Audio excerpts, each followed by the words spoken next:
कोणी विचारलं का? घरात येऊन 2 दिवस झाले नाही आणि आम्हाला शिकवतेस. अजून हाताची मेहंदीही नीट निघाली नाहीये तुझी. तूच या घराचे नियम बदलायला निघालीस. सई एका सुसंस्कृत कुटुंबातून लग्न होऊन या घरात आली होती. तिचा नवरा अमित एका चांगल्या कंपनीत नोकरीला होता. अमित आणि सईचे लग्न दोन्ही कुटुंबाच्या संमतीने झाले होते. सईला वाटले होते की नवीन घरात थोडे दिवस तरी तिला समजून घेतले जाईल, पण घडले उलटेच. लग्नाचा दुसरा दिवस उजाडला. सई सकाळी लवकर उठली. तिने छानशी साडी नेसली आणि स्वयंपाकघरात गेली. सासू सुलोचनाबाई तिथे आधीपासूनच होत्या. सईने विचारले, मम्मीजी, मी नाश्ता बनवायला काय मदत करू का? त्यावर सुलोचनाबाईने तिला बाजूला सारत म्हटले, काही नको, आमची आम्हाला सवय आहे.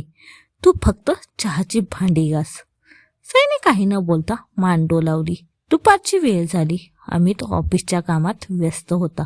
घरात सुलोचनाबाई, सई आणि तिचे सासरे जेवायला बसले. जेवता जेवता सासऱ्यांनी सहज विषय काढला.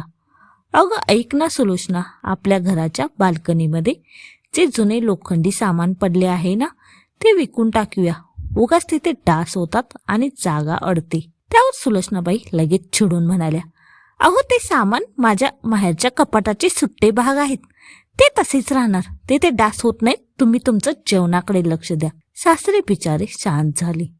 ते नेहमीच सुलोचनाबाईंच्या हुकुमशाही समोर गप्प बसायचे. सईला सासऱ्यांचा असा चेहरा पाहून वाईट वाटले. तिने अतिशय नम्रपणे आणि हसतमुखाने सुलोचनाबाईंना म्हटले, मम्मीजी, बाबा जे सांगतायत ते बरोबर आहे. आजकाल डेंग्यू, मलेरिया खूप पसरतोय आणि आपण ते सामान विकून तिथे छान छोटी छोटी रोपं लावूया. बाल्कनी पण सुंदर दिसेल आणि घरात फ्रेश वाटेल.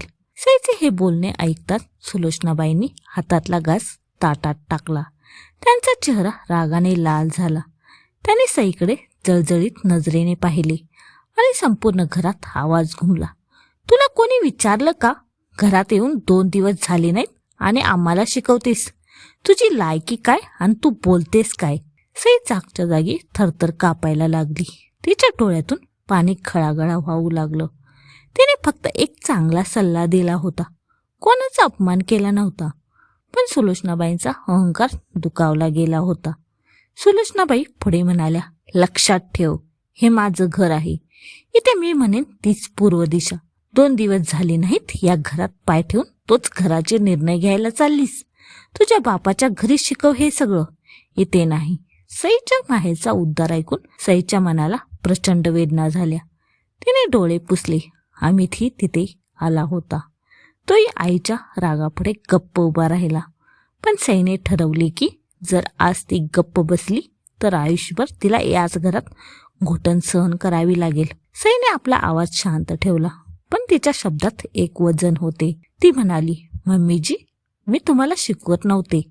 कुटुंबाच्या आरोग्याची काळजी वाटली म्हणून मी फक्त एक मत मांडलं. लग्न झाल्यावर मुलीला सांगितलं जातं की आता हेच तुझं घर आहे, हीच तुझी माणसं आहेत. मग 2 दिवसात जर मी या घराला स्वतःचं घर मानून एक छोटीशी गोष्ट सुचवली तर तो गुन्हा कसा झाला? सई पुढे म्हणाली, जर 2 दिवसात माझ्यावर हक्क गाजवण्याचा अधिकार तुम्हाला आहे तर या घराच्या चांगल्यासाठी 2 शब्द बोलण्याचा अधिकार मला का नाही? मी फक्त रोपं लावण्याबद्दल बोलले, तुमच्या अधिकारावर घाला नाही घातला. जर या घरात सुनेच्या चांगल्या बोलण्याला शिकवणं म्हटलं जात असेल तर मला वाईट वाटते की मी चुकीच्या ठिकाणी हक्क शोधत होते. हे बोलून सईने ताट उचलले आणि ती डोळ्यातील पाणी लपवत स्वयंपाकघरात निघून गेली. हॉलमध्ये जणू शांततेचा बॉम्ब फुटला होता. सुलोचनाबाईंचा श्वास रागाने फुलला होता. आजवर या घरात त्यांच्या शब्दावर शब्द ठेवण्याची कोणाची हिंमत नव्हती आणि 2 दिवसाच्या सुनेने त्यांना आरसा दाखवला होता. सुलोचनाबाई अमितकडे पाहत ओरडल्या, बघितलंस अमित, तुझ्या बायकोची जीभ किती चालते ते? माझ्या घरात माझा अपमान केला तिने. आज पहिली पायरी चढलीये, उद्या माझ्या डोक्यावर बसेल ही. अमित काहीच बोलला नाही. त्याने एक सुस्कारा सोडला आणि तो शांतपणे सईच्या मागे स्वयंपाकघरात गेला. सई तिथे ओट्याला टेकून रडत होती. अमितने तिच्या खांद्यावर हात ठेवला. अमित हळुवारपणे म्हणाला, सई, आय एम सॉरी. आई खरं तर वाईट नाहीये, पण तिला सुरुवातीपासून घरावर हुकुमशाही गाजवायची सवय आहे. तू कुटुंबासाठी बोललीस ते बरोबर होतं, पण आईसमोर थोडं मऊ घेतलं असतंस तर हे भांडण झालं नसतं. सईने अमितचे हात हातात घेतले आणि म्हणाली, अमित, मी मम्मीजींचा अपमान नाही केला, पण चुकीला चूक म्हणणं जर पाप असेल तर ते पाप मी रोज करेन. मला या घरात सून म्हणून नाही तर माणूस म्हणून जगायचं आहे. अमितकडे तिच्या या शब्दांना काहीच उत्तर नव्हतं. त्यानंतरचे 2 दिवस घरात प्रचंड अबोला होता. सुलोचनाबाईंनी सईने केलेला स्वयंपाक खाण्यास नकार दिला आणि स्वतः वेगळं बनवू लागल्या. सईला या परकेपणाची खूप मोठी किंमत मोजावी लागत होती, पण सईने हार मानली नाही. ती तिचे कर्तव्य चोख बजावत होती. सासऱ्यांचे वेळेवर औषध पाणी करणे, घराची स्वच्छता राखणे सगळं ती शांतपणे करत होती. लग्नाला 8 दिवस झाले होते. एके दिवशी दुपारी अमित ऑफिसला गेला होता आणि सासरेही बँकेत गेले होते. घरात फक्त सई आणि सुलोचनाबाई होत्या. सुलोचनाबाई हॉलमध्ये बसून टीव्ही पाहत होत्या तर सई आतल्या खोलीत होती. अचानक स्वयंपाकघरातून काहीतरी पडल्याचा मोठा आवाज आला आणि त्यापाठोपाठ सुलोचनाबाईंचा किंचाळण्याचा आवाज आला.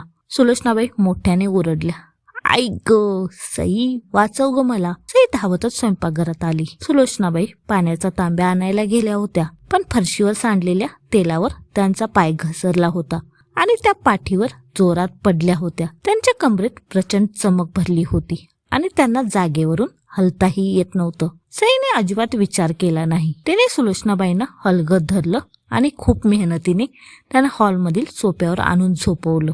सुलोचनाबाई वेदनेने विवळत होत्या. त्यांच्या डोळ्यात पाणी होतं. सईने लगेच अमितला फोन लावला, पण अमित एका महत्वाच्या मीटिंग मध्ये असल्यामुळे त्याचा फोन नॉट रिचेबल येत होता. सासऱ्यांचा फोनही लागत नव्हता. वेळ कमी होता. सईने वेळ न गमावता स्वतःच्या ओळखीच्या डॉक्टरांना फोन केला आणि त्यांना घरी बोलावून घेतले.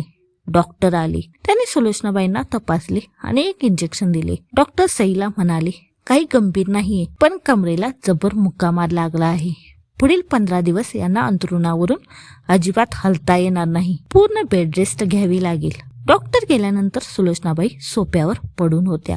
त्यांना स्वतःचीच खूप लाज वाटत होती. ज्या सुनेला त्यांनी 2 दिवसाची म्हणून हिणवलं, जिचा स्वयंपाक खायला नाकारल्या, तीच सून आज त्यांच्यासाठी देवदूत बनून धावून आली होती. सई स्वयंपाकघरातून गरम शेक देण्याचे साहित्य घेऊन आली. ती सुलोचनाबाईंच्या पायाशी बसली आणि त्यांच्या कमरेला शेक देऊ लागली. सुलोचनाबाईंनी तिचा हात धरला. सुलोचनाबाई रडत म्हणाल्या, सई, मला माफ कर ग पोरी. मी तुला काय काय बोलले. घरात येऊन 2 दिवस झाले म्हणून तुझा अपमान केला, पण आज अमित किंवा माझे पती नाही तर तू माझ्या पाठीशी उभी राहिलीस. मला समजलं की घर दिवसांवर चालत नसतं तर माणसांच्या ओलाव्यावर चालतं. सईच्या डोळ्यातही पाणी आलं. तिने सुलोचनाबाईंचे हात आपल्या गालाला लावले.